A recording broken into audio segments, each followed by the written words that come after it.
नमस्कार दोस्तों, आज की इस YouTube चैनल में मैं आप सभी का स्वागत करता हूं। तो दोस्तों, आज की इस वीडियो में हम सभी पढ़ने वाले हैं पाटलिपुत्र वैभवम, जो 10वीं कक्षा का द्वितीय पाठ है। कितना नंबर?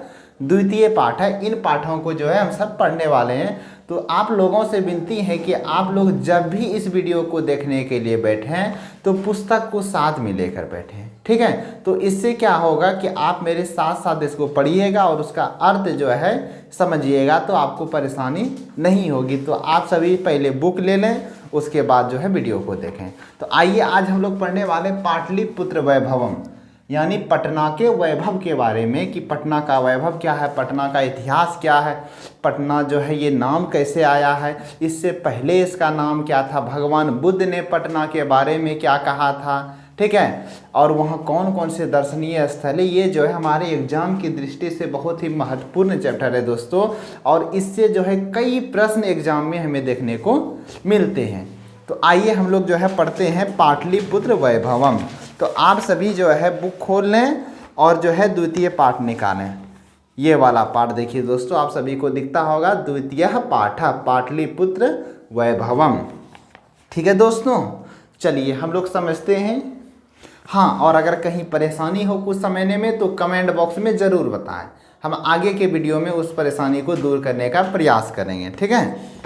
कहता बिहार राज्यस्य राजधानी नगरम पाटलिपुत्रम सर्वेषु कालेषु महत्वम धारयत। बिहार राज्य की राजधानी पटना सभी कालों में महत्वपूर्ण रहा है। क्या कहता है कि बिहार राज्य की राजधानी नगर पटना सभी कालों में महत्वपूर्ण रहा है। अस्यो इतिहास साध सहस्र वर्ष परिमितम वर्तते। इसका इतिहास 2500 साल पुराना है। कितना साल पुराना है? 2500 साल। तो पाटलिपुत्र का कितना इतिहास कितना पुराना है? तो 2500 साल पुराना है। अत्र धार्मिक क्षेत्रम, यहाँ क्या क्या है? धार्मिक क्षेत्र, राजनीतिक क्षेत्रम, उद्योग क्षेत्रम च विशेषण ध्यान आकर्षकम।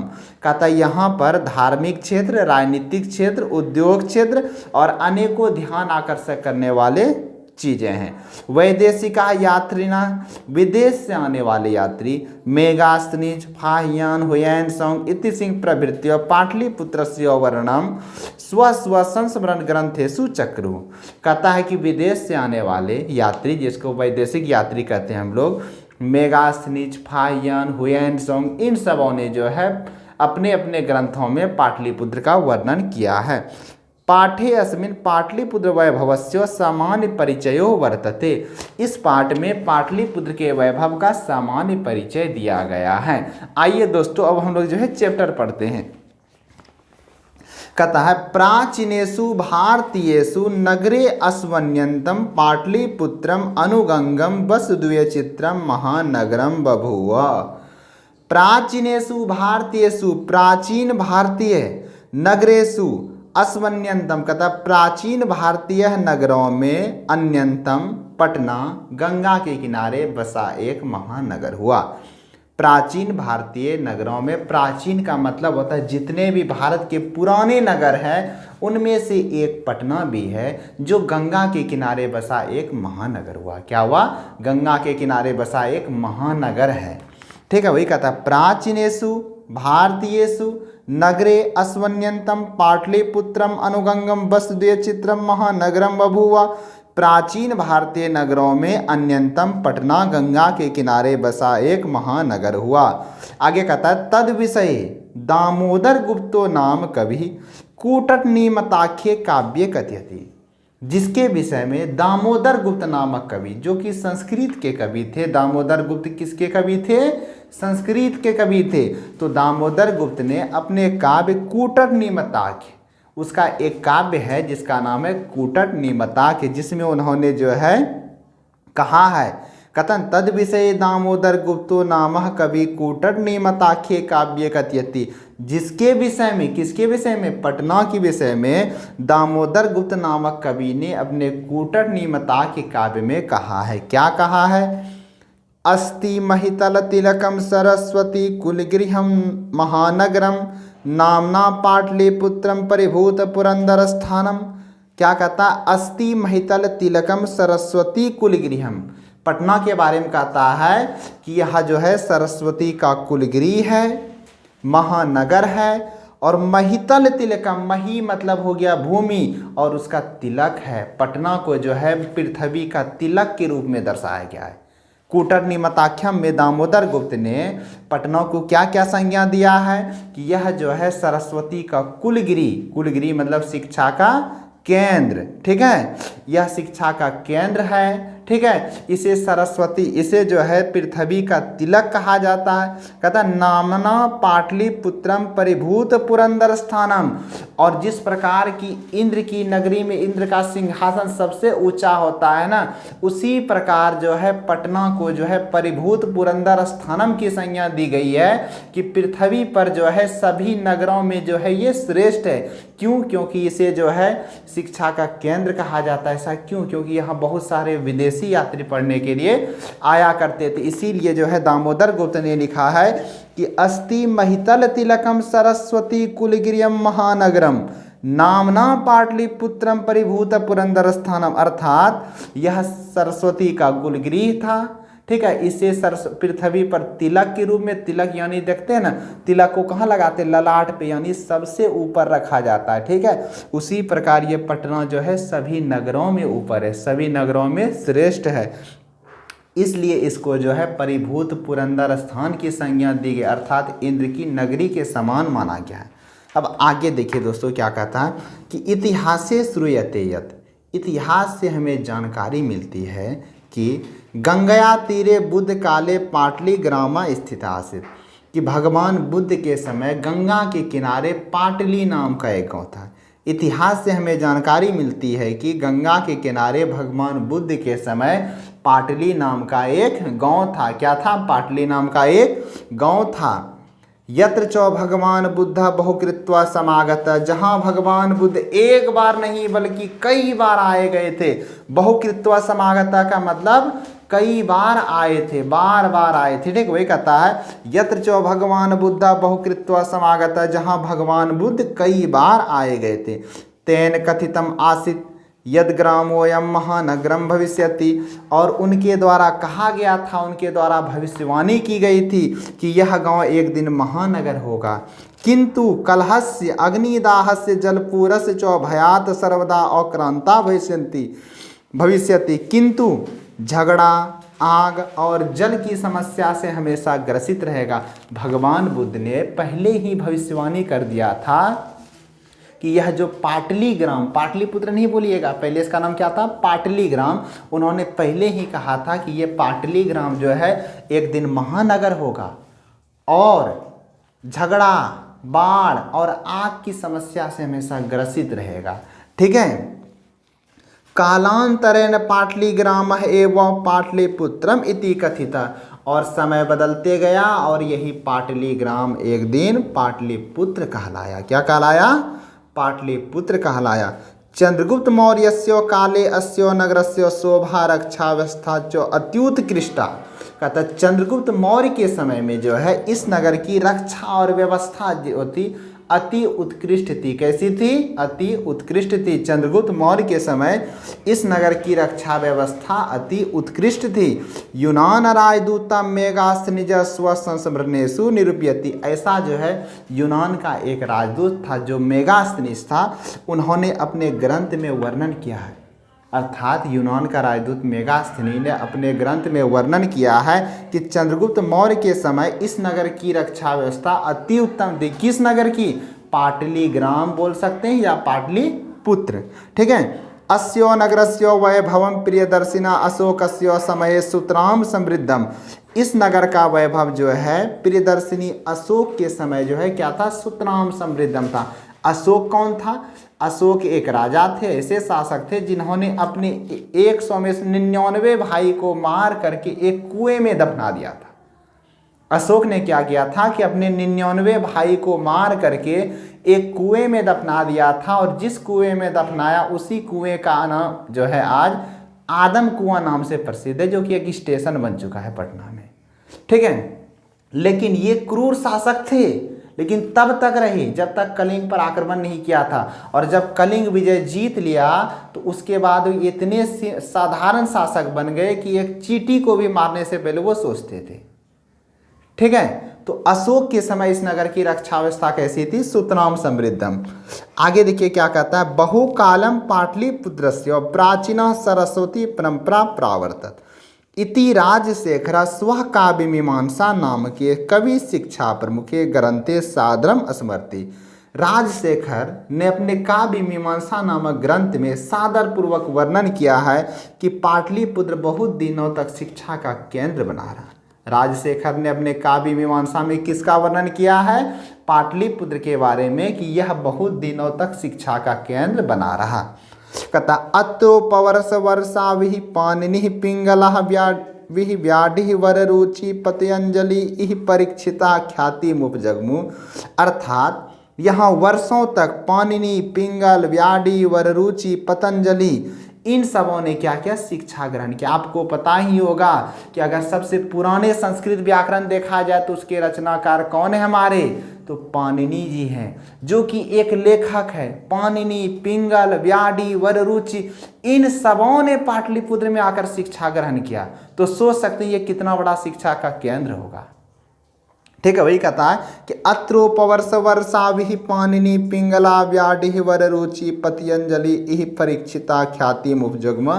अर्थात सालों तक पाणिनि, पिंगल, व्याधि, वर रुचि इन सबों ने क्या किया? यहाँ पर शिक्षा ग्रहण किया है।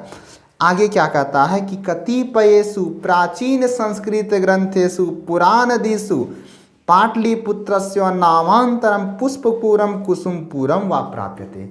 अनेकों प्राचीन संस्कृत ग्रंथों, प्राचीन मतलब पुराने, अनेकों पुराने संस्कृत ग्रंथों और पुराणों में, पुराण क्या होता है? हमारे यहाँ हिंदू धर्म में 18 पुराण है, जैसे रामायण, महाभारत, मत्स्य पुराण, विष्णु पुराण, ये सब पुराण है। कुल 18 पुराण है। कितने पुराण है? 18, अष्टादश पुराण।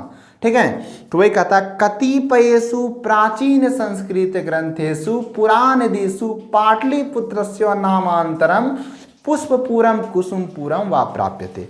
अनेकों प्राचीन संस्कृत ग्रंथों और पुराणों में पाटलिपुत्र का बदला हुआ नाम पुष्पपुर या कुसुमपुर भी देखने को मिलता है। अनेन ज्ञायते यत्, इससे मालूम होता है कि नगरस्य अस्य समीपे पुष्पानां बहुल उत्पादनम भवति सम, कि इस नगर के किनारे फूलों का बहुत अधिक उत्पादन होता होगा, इसलिए इसका नाम क्या पड़ा है? पुष्पपुर या कुसुमपुर। कुसुम मतलब भी पुष्प होता है और पुष्प मतलब भी फूल ही होता है। ठीक है, फिर आगे कहता है कि पाटलिपुत्रम इति शब्दों अपि पाटल पुष्पानाम पुतलिका रचनाम आश्रित्यो प्रचलिता। और ये पाटलिपुत्र शब्द जो है ना, ये भी पाटल पुष्पों से लिया गया। किससे लिया गया है? पाटल पुष्प। पाटल पुष्प क्या होता है? तो पाटल पुष्प को हम लोग बोलते हैं गुलाब का फूल। तो पाटलिपुत्र शब्द जो लिया गया हमारा पाटल पुष्प शब्द से लिया गया है, जिसका अर्थ होता है गुलाब का फूल। ठीक है, आगे कहता है कि शरत काले नगरे अस्मिन कौमुदी महोत्सव इति महान समारोह गुप्त वंश शासन काले अतीव प्रचलिता। शरद ऋतु में गुप्त वंश के शासन काल में कौमुदी महोत्सव जैसे महान समारोह अति प्रसिद्ध थे। यानी कि जब गुप्त वंश का शासन काल था तो शरद ऋतु के समय वहाँ पर कौमुदी महोत्सव जैसे महान समारोह देखने को मिलते थे। तत्र सर्वे जना आनंद मग्न बभूव, उस समय सभी लोग आनंद मग्न रहते। संप्रति दुर्गा पूजा अवसरे तादृश एवं समारोह दृश्यन्ते, और इस समय हमें दुर्गा पूजा के अवसर पर वैसा ही समारोह देखने को मिलते। देखते हैं ना कि एक पूजा से ही सब कोई खुश रहता है, टीका लगा के घूमते हैं, एकदम मस्ती में मस्त रहता है। उसी प्रकार जो है उस समय कौमुदी महोत्सव में जो है सभी लोग प्रसन्न रहते थे। ठीक है, और किस ऋतु में मनाया जाता था? तो ये शरद ऋतु में मनाया जाता था। किसके शासन काल में मनाया जाता था? तो गुप्त वंश के शासन काल में मनाया जाता था। आपका एग्जाम में पूछ लिया जाएगा कि कौमुदी महोत्सव किसके शासन काल में मनाया जाता था? तो गुप्त वंश के शासन काल में। ठीक है, और किस ऋतु में? तो शरद ऋतु में। आगे काल चक्रवाद यद्यपि मध्यकाले पाटलिपुत्रम वर्ष सहस्र परिमितम जीर्णात भुवन। समय बदलते गया और मध्यकाल में पटना की स्थिति लगभग 1000 साल तक दयनीय रही। याद रखिएगा दोस्तों, आपका पूछा जाता है कि पटना का इतिहास कितना पुराना है, तो आपको बताना है कि पटना का इतिहास 2500 साल पुराना है। कितना साल? 2500 साल, एकदम वेरी वेरी इंपॉर्टेंट है। और पूछा जाए कितने सालों तक पटना की स्थिति दयनीय रही, तो 1000 सालों तक पटना की स्थिति दयनीय रही। वही कहता काल चक्रवाद यद्यपि मध्यकाले पाटलिपुत्रम वर्ष सहस्र परिमितम जीर्णात भुवन। काल चक्रवात यानी समय बदलने के बाद यद्यपि मध्यकाल में पटना की स्थिति हजारों सालों तक दयनीय रही। तस्यो संकेता अनेकेषु साहित्य ग्रंथेषु मुद्रा राक्षसादिषु लभ्यन्ते, जिसका प्रमाण हमें अनेकों साहित्य ग्रंथों और मुद्रा राक्षस जैसे नाटक में देखने को मिलते हैं। मुद्रा राक्षस जो है ना, ये मुद्रा राक्षस एक नाटक है। क्या है? नाटक है, जो विशाखा दत्त के द्वारा लिखा गया। किसके द्वारा? विशाखा दत्त के द्वारा लिखा गया नाटक है, जिसमें हमें प्रमाण के रूप में देखने को मिलता है कि मध्यकाल में पटना की स्थिति अत्यंत दयनीय थी। वही कहता है कि यद्यपि मध्यकाले वर्ष सहस्र परिमितम पाटलिपुत्रम वर्ष सहस्र परिमितम जीर्णात भुवन तस्यो संकेता अनेकेषु साहित्य ग्रंथेषु मुद्रा राक्षसादिषु लभ्यन्ते। कहता है कि मध्यकाल में पटना की स्थिति 1000 साल तक दयनीय रही थी। इसका प्रमाण हमें अनेकों साहित्य ग्रंथों और मुद्रा राक्षस जैसे नाटक में देखने को मिलते। आगे देखिए दोस्तों क्या कहते हैं कि मुगल का वंश काले अस्यो नगरस्यो समुद्धारो जाता।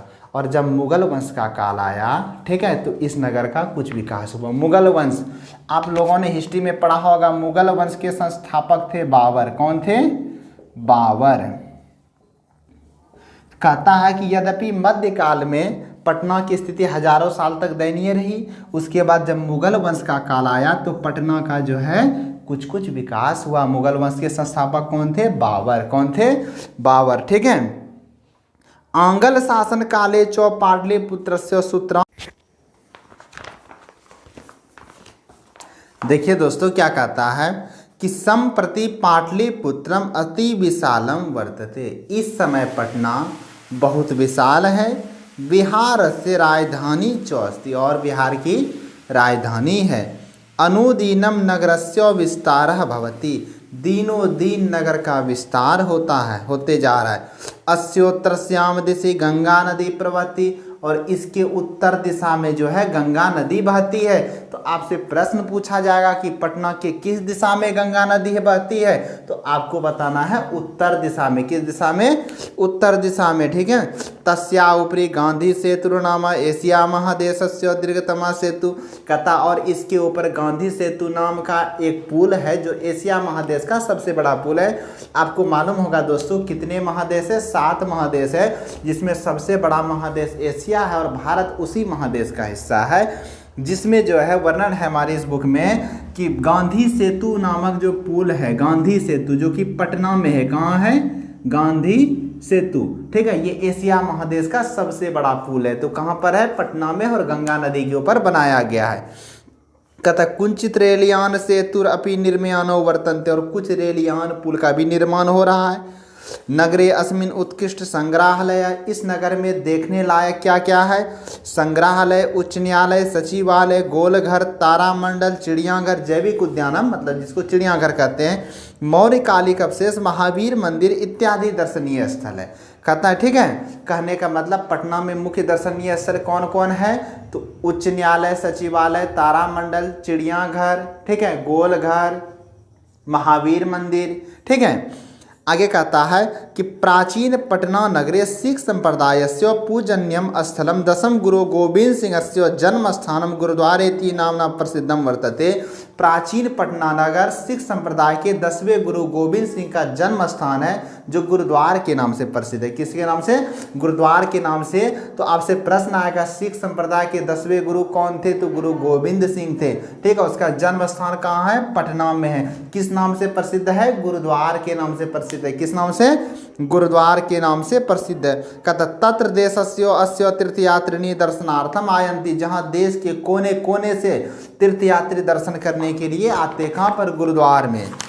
आगे कहता है एवं पाटलिपुत्रम प्राचीन कालात अद्यावधि विभिन्नेषु क्षेत्रेषु वैभवम धारयति। इस प्रकार पाटलिपुत्र प्राचीन काल से लेकर आज तक विभिन्न क्षेत्रों में अपने वैभव का विकास करते जा रही है। सर्वं च संकलित रूपेण संग्रहालय दर्शनीयम इति पर्यटन मानचित्रे नगरम इदम महत्वपूर्णम। इसलिए पर्यटन के मानचित्र में यह नगर महत्वपूर्ण है।